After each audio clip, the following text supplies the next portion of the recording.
Hey, good morning, good afternoon, wherever you are. I just want to speak about a subject that, you know, people don't like talking about in the open with benzos for a minority of people, small minority of people. And that will be potentially checking into a psychiatric ward during, if you get a really bad withdrawal. I had to.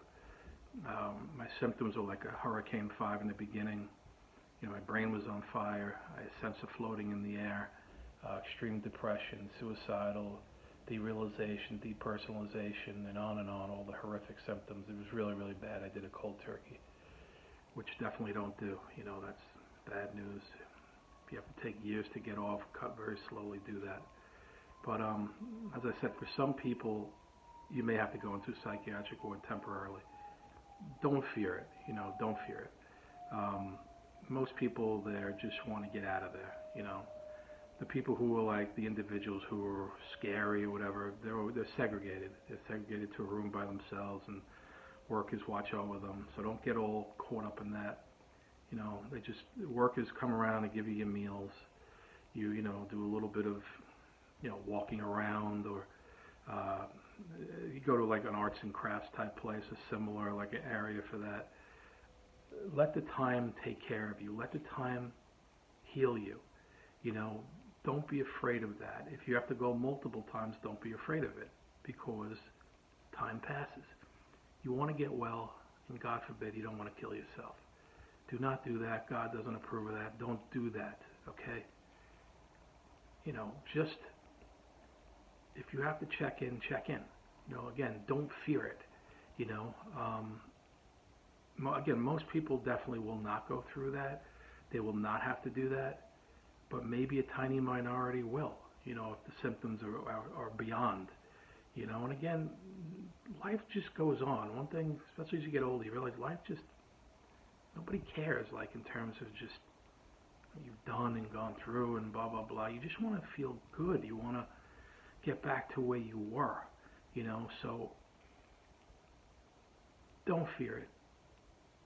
Don't fear checking into a psychiatric ward if you have to. Don't commit suicide, whatever you do, okay?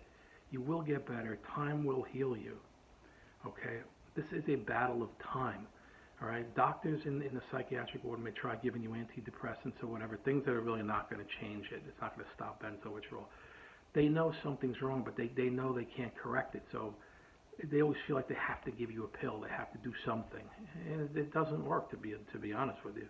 Or at least with most people it doesn't work. Maybe you would, but again, it's if your symptoms are through the roof, crazy like they were with mine, So other than that, stay home, do your thing. If you can actually work, that's an unbelievably good sign that you're coming along. Go to a gym, all those things are really good signs, Some people heal in very, very little time. Some people get nothing.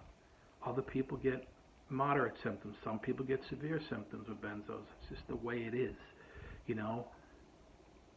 But again, don't fear checking in if you know you have to, okay? It's just a holding pen. That's what a psychiatric ward is, a holding pen. You certainly can't harm yourself there. And if you have to do it multiple times, do it multiple times. Life goes on. Life just passes. You remember, like think about when you're in high school, college, or when people dated or married, and if you broke off, it just goes. It's just the time just becomes a blur. The Bible calls life a vapor, and it's definitely true. So don't give up, don't give in.